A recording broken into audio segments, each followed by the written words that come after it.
Hello everyone, welcome back to PASSTHEauxCORD, and Happy Halloween. disturbing music is a topic that I feel like doesn't get covered quite enough, considering the massive amounts of content covering disturbing movies or even disturbing literature. We've seen the icebergs, we've seen the reactions and the reviews and the summaries, but for some reason, there's one form of media that goes pretty underappreciated, and it just so happens to be the topic of this channel. Today, to get into the Halloween spirit a little bit, we're going to cover one of my favorite topics regarding music, that being some of the most disturbing albums ever created. Without any further ado, let's go ahead and get into our first pick for the evening.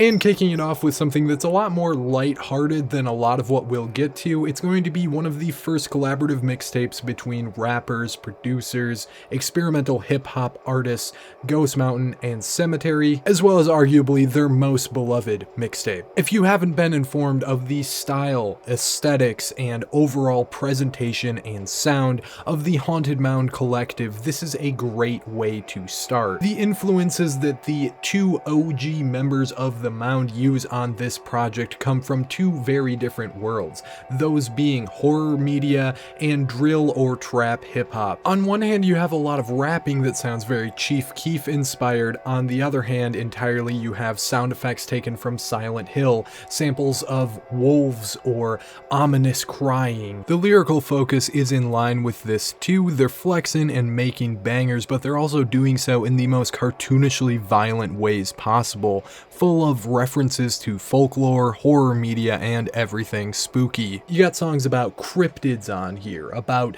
demonic rituals, about human taxidermy. You even got a Goodbye Horses cover for some reason, but it's beautiful and we love it. And it really gets to a peak of strangeness that sells it to me as a Halloween staple with the closer Cleaver Valley, which takes all of the aforementioned influences and adds in bluegrass, I guess you'd call it. The entire tape is self-produced by Sematary, and I mean it when I say that he absolutely cooked with this one. It is one of the best examples of his wildly unique style. If you want to listen to an album that is still fun but represents a spooky mood, then this is absolutely going to be the one for you today, especially if you're into anything more experimental. Think of it kind of like Evil Dead 2, where there's scares to be had as well as laughs, and it's potentially all the better for it in that it's not taking itself overly seriously. If that's all you're looking for today, take this one and run, because we're gonna be getting a lot darker in here. Starting with our next pick.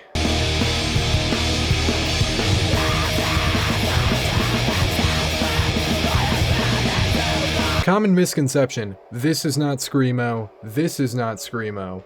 Orchid, however, kinda is Screamo. And especially if you're the type of person to use that descriptor, it probably sounds a bit different than what you're expecting. Emo itself is a term that's been just as bastardized, if not more, in a modern context, but essentially Screamo is a play on words because it's that OG genre of emo music, but just a lot more emphasis on screaming in the vocals and just heaviness in general. While Orchid is even more frequently categorized under the genre of emo violence, which is somewhat similar, if not very similar, this is still a great place to first dip your toes into the Screamo genre and take it for what it actually is. And if you do give it a try and see what it's all about, you'll probably notice that it has a lot more in common with a classic banger like this than, I don't know, Asking Alexandria or something. Chaos Is Me is 19 minutes of crunchy, rough, harsh, rigid, beat the shit out of you heavy music,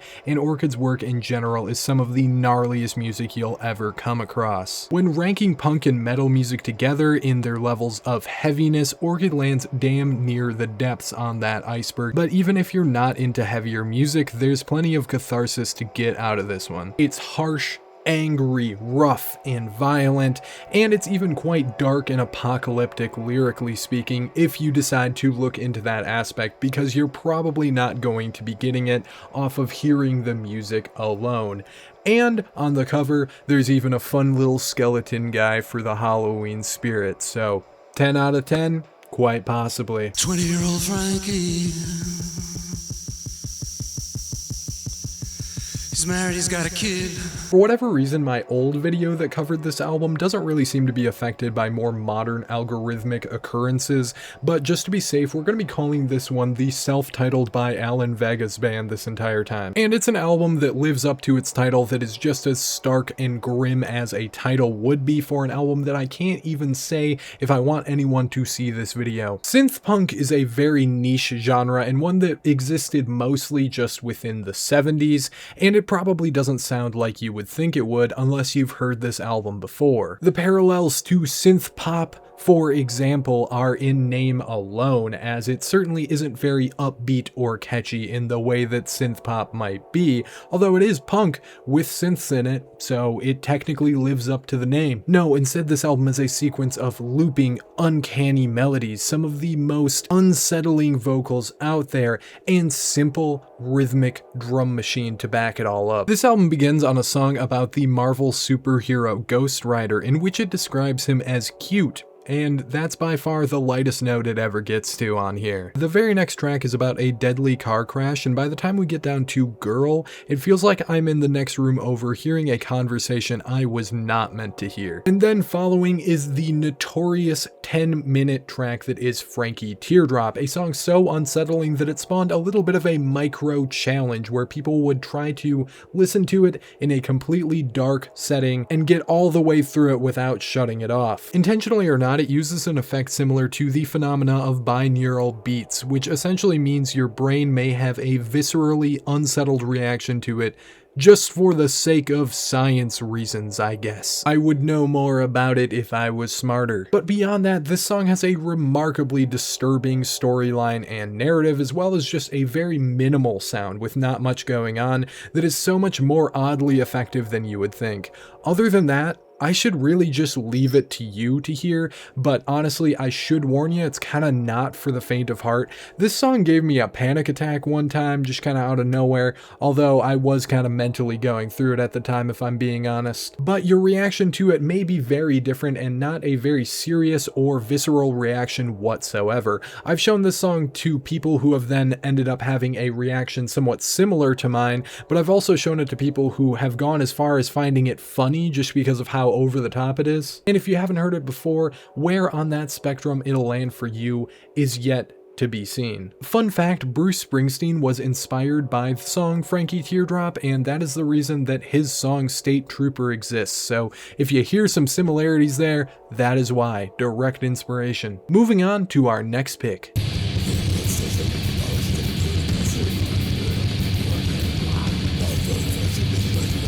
Earlier we covered some of the extremities within punk music. Now let's pivot into metal with one of the most extreme subgenres out there, gore grind, and specifically the 1988 debut album from gore grind band Carcass called The Reek of Putrefaction. To understand gore grind, you must first understand grindcore, as it's more or less an escalation of that style. And to understand grindcore, you must first understand the art of doing your best impression of a garbage disposal into a microphone. Grindcore is one of the most fast, heavy, and demonically intense genres of music out there, and it does so by using down-tuned, disgusting riffs, blast beat percussion, gory lyrics, and a vocal style to match, as well as very distorted and lo-fi production. Not that you would ever know those lyrics are gory, however, because it's pretty much unintelligible. Smash a little bit of that up with the much more well-known genre of death metal, up the extremity massively, and make it sound a little shittier. Now you have gore grind. Carcass is arguably the originator of this style, and based on very first impressions looking at the album cover alone, they live up to their name. I can't even show you this album cover actually, because it is a mostly real, from what I understand, collage, like really on some scrapbooking type shit, of autopsy photos. Track titles on here also do a lot to set the stage. You probably know what you're getting into as soon as you see Genital Grinder alone, but if you don't, Vomited Anal Tract, Microwaved Uterogestation, Pungent Excruciation, and of course Malignant Defecation will probably do the trick. And the music itself sounds as absolutely as it would have to live up to those titles and its album cover. It is a disgusting sounding one through and through. The mixing on this album is absolute dog shit, but it's also one of the examples where that's clearly, to some degree at least, an aesthetic choice, and it is one of the few examples where it works. It's certainly not what I would outwardly call a fun listen, but it's so grotesque, over the top, and violent that you just might dig it if this sounds like your type of thing. The tracks on here are only about a minute in length per song, so maybe just throw a few of them on, and then if you're not feeling it, that's absolutely okay. This certainly isn't for everybody. Moving on to the next one, and headphone warning.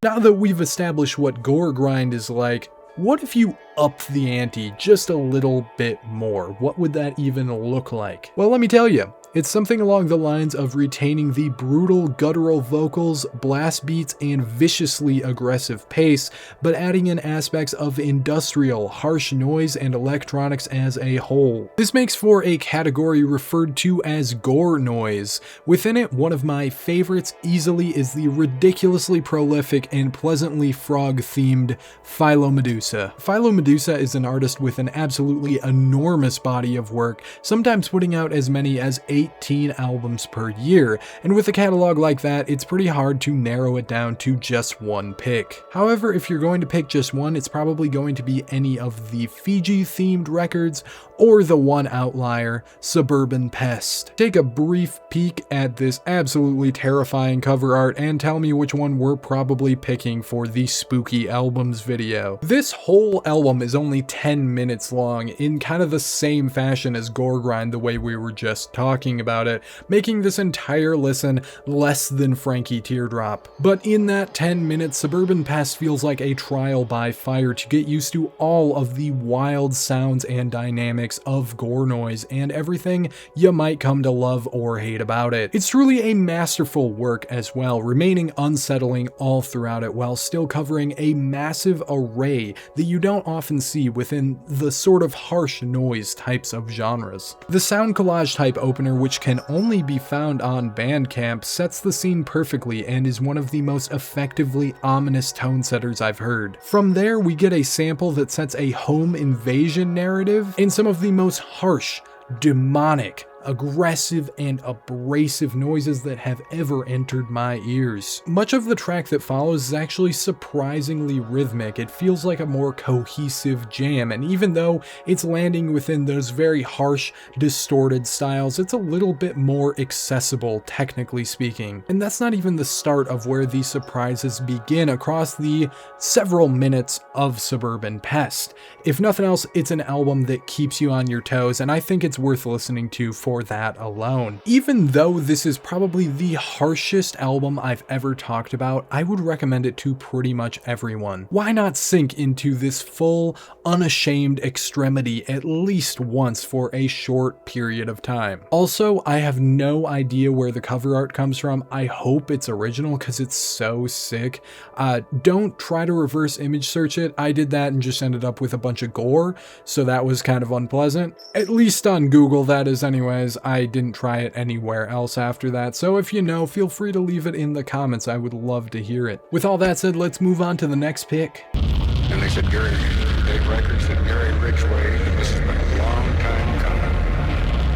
I'm thinking, that's a stupid trumpet finger.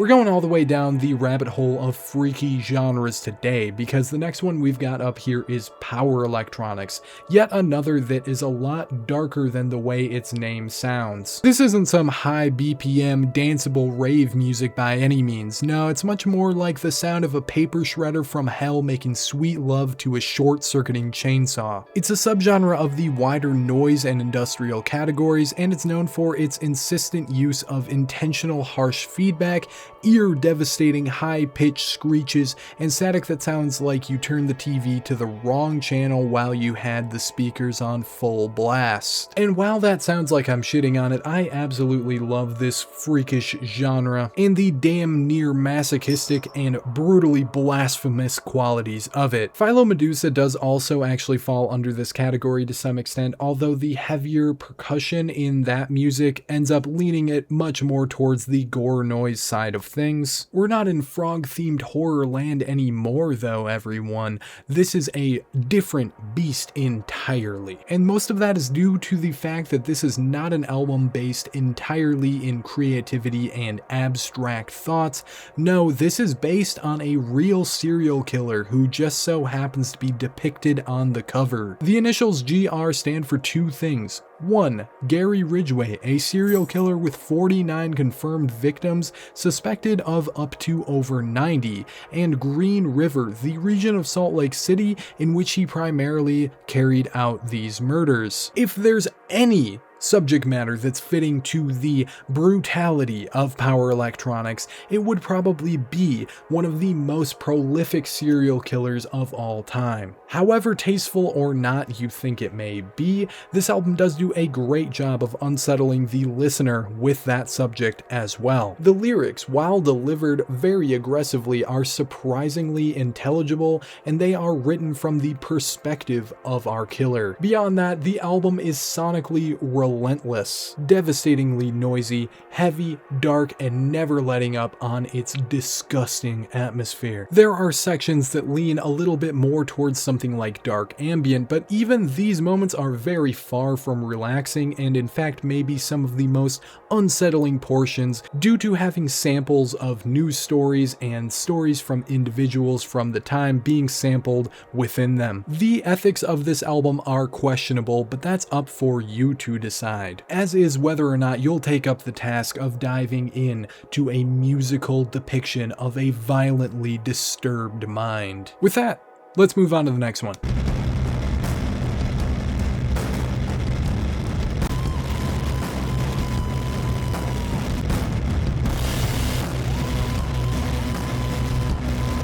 Let me paint you a picture. You're driving out on winding countryside roads. It's an area you haven't been before, but the GPS is navigating you, and you have to be somewhere pretty quickly. It's a relatively sunny day, mid-afternoon, no real concerns for most of your drive, and all goes smoothly. Very suddenly, you notice a very strong, intense wind, enough to make your car shake a bit, and notice very dark clouds forming overhead. Before long, this continues farther and farther until it looks like it's nighttime in the middle of the day and rain is crashing down all around you. There's hardly a way to see the road, let alone focus on it, and driving has now become do or die. All the while, The Body's album, I've Seen All I Need to See, is the soundtrack to this chaotic event.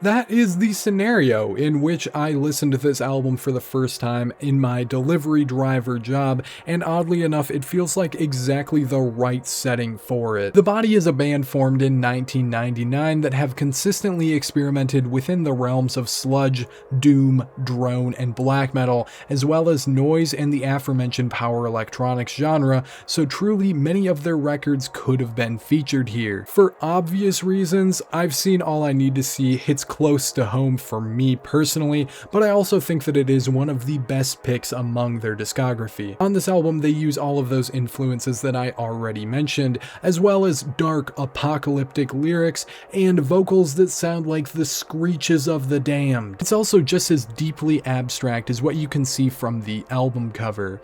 With the pareidolia effect to the seeming depiction of a blade, this album is threatening, but only psychologically for the most part. Quote, "There is nothing in the world, there is no world," unquote, is the only lyrics depicted on the track A Pain of Knowing. What you gather from that quote, what you dissect from its meaning, is all up to your own interpretation, but nonetheless, I can nearly guarantee what you take from this listen will fit the description of this video's title.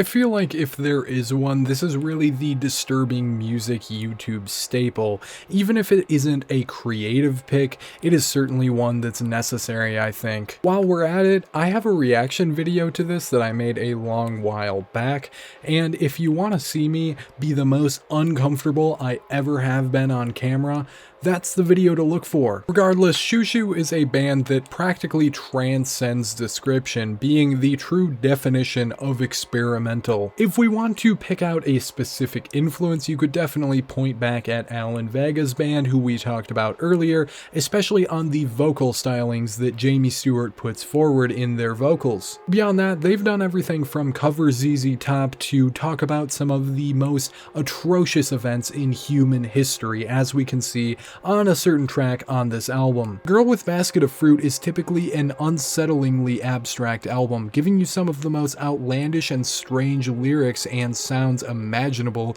truly fit of an incomprehensible and psychological, nightmarish experience. During the only moments where it loses its air of uncertainty, it makes you squirm and wish it didn't, such as the brutal but true story told on Mary Turner, Mary Turner. Sonically, it's not an album based entirely in electronic forms of music, but it is in part. It's also not an album rooted entirely in forms of rock music, but it is, again, in part. What's left truly to be described is the pit in your stomach it'll leave you with, and the imagery it'll put into your mind. It's not one for the faint of heart, but I truly recommend turning the lights out, putting on your best headphones, and sinking into this surreal bloodbath of an album.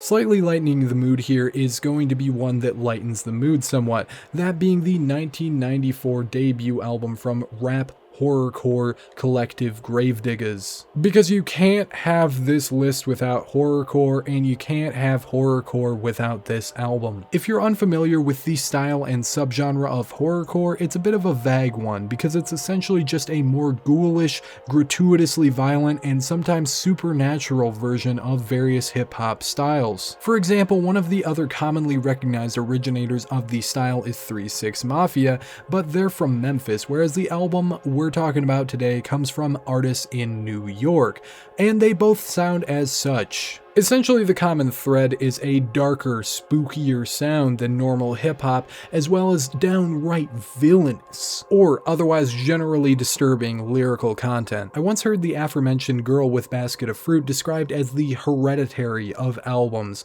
If that's the case, this album is the Friday the 13th of albums. Or maybe more like the Scream of music, and that's not only due to the fact that it has some humor sprinkled in throughout, but also because the name Ghostface is somewhat relevant. Ghostface Killah may not be a part of this album directly, but surprisingly enough, a different Wu-Tang member is, that being RZA, or as he goes by in this context, the Resurrector. The other members you'll hear rapping here are Too Poetic, here known as the Grim Reaper, and Stetasonic's Fruquan under the alias of the Gatekeeper. The final member of this quartet on the production end is the legendary producer also of Stetsasonic, Prince Paul, here going as The Undertaker, so really Gravediggaz is a bit of a supergroup. These legendary names within East Coast hip-hop coming together to make something that sounds like a slasher flick is absolutely immaculate. RZA's production is also featured on certain tracks, and a production duo of RZA and Prince Paul slaps just as much as you would think it would. The rapping, again, as you would expect, is absolutely great. We're talking very solid flows, inflections, great wordplay, and the type of descriptive imagery you would need to pull something like this off. The first track is an intro and it sets the stage very well, and then the following one, Constant Elevation, really lets you know what you're in for. The piano-based instrumental is disorienting and intimidating as all hell. Think somewhat akin to Earl Sweatshirt's East, where you could probably use it to torture someone if you played it too long, but it fits this album's mood so greatly. Also on this track is absolutely absolutely insane rapping, as I suppose you could expect, especially in the case of RZA's wildly manic verse, which opens with diabolically insane laughing. The characters on this album are so well done and so effective. It makes for such a fun but also kind of creepy and unsettling listen, especially given the lyrical content they're going off about. Later on the album, song concepts explored include everything from necromancy rituals to a courtroom claim of insanity due to demonic possession, a la Arnie Cheyenne Johnson. If you couldn't tell, this is easily one of my favorites on this list of albums, but beyond this list, it is my favorite horrorcore album and just might be my favorite East Coast hip-hop album in general. Hell, it might be my favorite hip-hop album of the 90s in general, and you probably won't share that sentiment unless you're similarly horror obsessed as I am, but you'll definitely get a lot out of it no matter who you are, I think. RZA and Prince Paul's production is always going to be fantastic regardless of context, and the rapping on here is downright phenomenal, so if you have any love for classic hip-hop, you'll probably like this album one way or the other. You guys always hang around graveyards to scare people? Those comics, dude.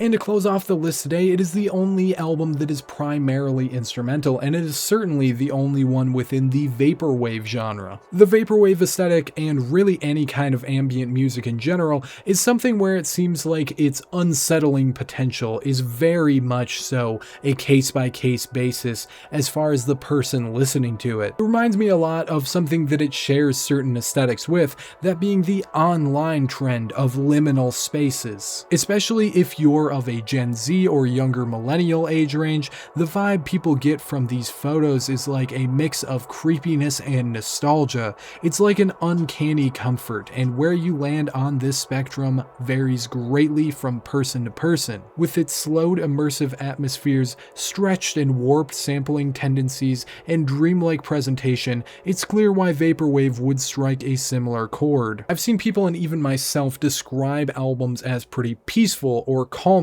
just for someone else to describe it as somewhat unsettling or gives them kind of a creepy feeling, or vice versa. That means that pretty much any vaporwave album could end up falling within this realm of disturbing music if you really wanted it to, but I think there's one that intends to be, and that is the music of Begotten. This starts before the music even begins, with the person behind the music themselves being entirely unknown in their identity. It's speculated that the owner of Begotten's label, Geometric Lullaby, could be the creator, however, that much is unconfirmed. The lore runs very deep, and ARG type fiction or not, it's very cool. Pat Jennington has a great video on it, I recommend you check that out. But what matters most for the purposes of this video is that in 2017, the Geometric Lullaby label owner was sent 6 albums mysteriously and anonymously that were requested to be released throughout the course of that year. And just like that,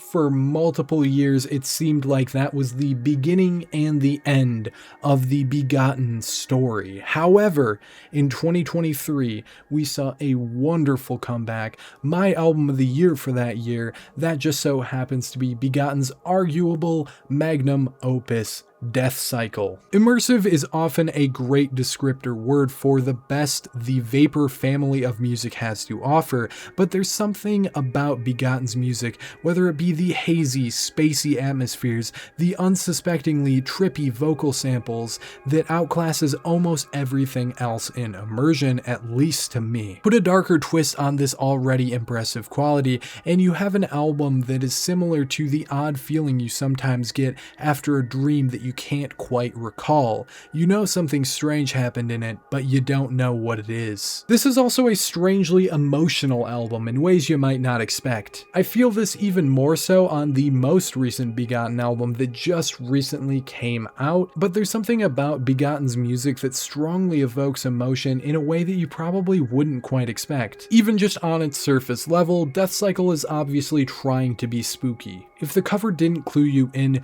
the Halloween aesthetic staples of samples of campfires, thunderstorms, and even hooting owls will certainly do the trick. The odd thing is just how intangible the more unsettling aspects of this album are that go below that surface level. It's strange and surreal in a way that I think only Begotten has pulled off before. I'm telling you, rainy nighttime drive, especially out in the country, the vibe is unmatched. You need to try it out. Put this on the aux when you're going to the Halloween party, if it's raining. If not, then probably do the last album, actually. That's what I would recommend. That's got some bangers on it. But that's all we've got for today. That is 10 disturbing albums, and hopefully you got some good recs in here. I tried to cover pretty much all of the genres and categories as much as I could, and hopefully you can use one or multiple of these to close off your Halloween season on a good note. And really, most of these albums are just the tip of the iceberg, and I mean that literally,